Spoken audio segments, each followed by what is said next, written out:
Number one, join non-exclusive libraries. This is something I didn't do. I got started as an exclusive author with just one library. I was an exclusive composer with just one library.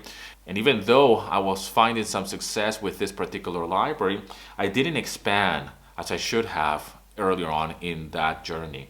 If I was starting today, I will start with different libraries all at the same time and try to join as many as possible and try to put that music out there. Now, it's a lot of work, but you can just get started that way, and it's the best way to just compose one music track and then upload them to different libraries. If you want to know about these different libraries that I am part of, download my free guide, link in the description, where you can join the different libraries. Now, joining different non-exclusive libraries is the best way to put to the test your music, but as well increase your income, right? Because some music will not sell. That's just part of the business. Some music will not sell in a library A, but it will sell in library B. That's why it's so important to never get discouraged by just the fact that your music is not selling on one particular library. That same music can be selling in a different library. This is true for many of my tracks, right? I have a very, very good tracks of mine, some of my favorite, right?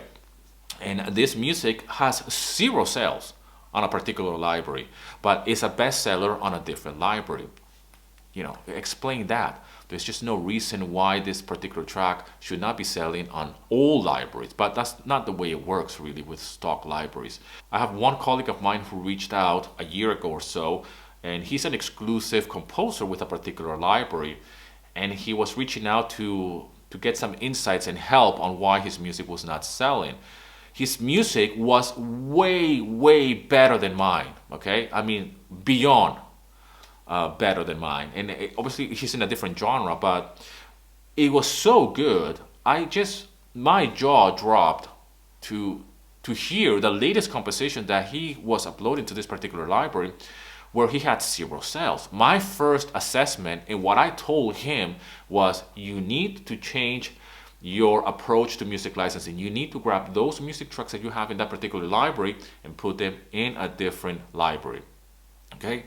You need to become a non-exclusive composer like I did back in the day. I was an exclusive composer with a particular library, and I changed that account to non-exclusive. That library that I'm talking about, of course, is Audio Jungle. But this colleague of mine, he refused to do that. He said, like, there's no way I'm doing that because of pride and whatever. And I said, like, well, that's fine. Then, I don't understand where you're getting at, because the music is good. The problem is not the music. The problem is your approach to it.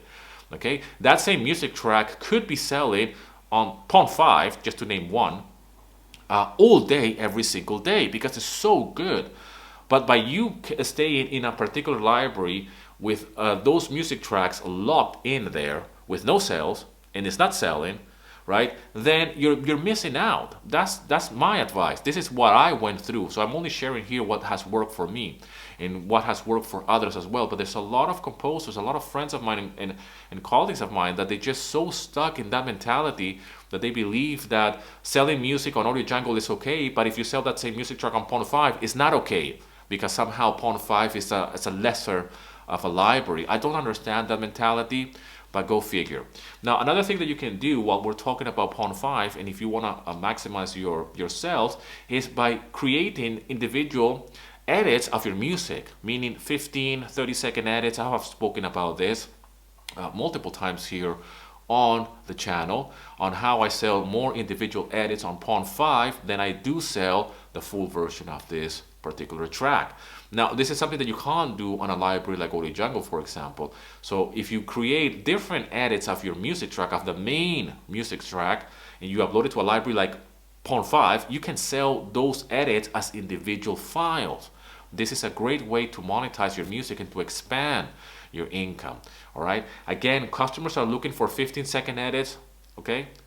30-second edits of your music. They don't want to listen to 2 minutes of your music, okay? Sorry to bring it up, but they just want 10 seconds, 15 seconds. They want a stinger, they want a bumpers, they want all of these things. And if you don't know what this is, these kind of terms that I'm talking about here when it comes down to edits, download my free guide, link in the description, where I actually expand on these edits. Now, this is a great way to maximize your income. All right, some libraries allow you to do this, to actually just sell an individual file of 15 seconds of your music. This is a great way to do it. So you compose one music track, and from there you create at least a minimum of 7 different individual files from that main composition. This is by far the best strategy to maximize your income. All right.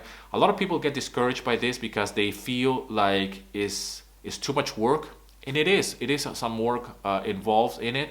You need to edit the main composition, your masterpiece, and this is where detachment comes in handy, right? We as composers, as musicians, we're so attached to the music, right? And we're so attached to our precious composition that we need to learn how to let go of those music tracks and say, hey, this is just a product, all right?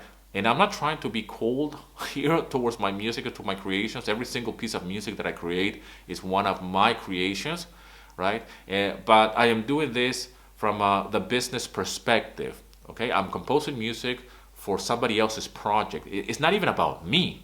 This music that I'm composing is for somebody else to use them in a YouTube video, in a podcast, in a presentation, a commercial. It has nothing to do with me, with Daniel as a composer or as a guitarist. It has nothing to do with that. So, and it has nothing to do with where they purchase that music either. It doesn't mean anything to me if they buy that music from Audio Jungle or Pond 5. My job is to get that music as wide as possible, available to as many people as possible. Not to just say, hey, I am an exclusive composer with this library because I am loyal to them. It has nothing to do with that. All right, it has to do with how can we get our music in front of as many people as possible. That's your real job. Okay, so if you can join different libraries and you can put that same music track in different libraries and do everything possible for you to have a wider reach, then you're going to maximize your income. That's the honest truth, really. It's all about having, giving the client, your future customers that are going to find your music, make it easier for them to find that music track that you're composing. I hope this is a helpful video to you, my friend. Download my free guide to get started in music licensing, or if you would like to learn more about this. Link in the description. And if you're new to the channel, subscribe to the channel. As always, rock and roll, and here's to your success.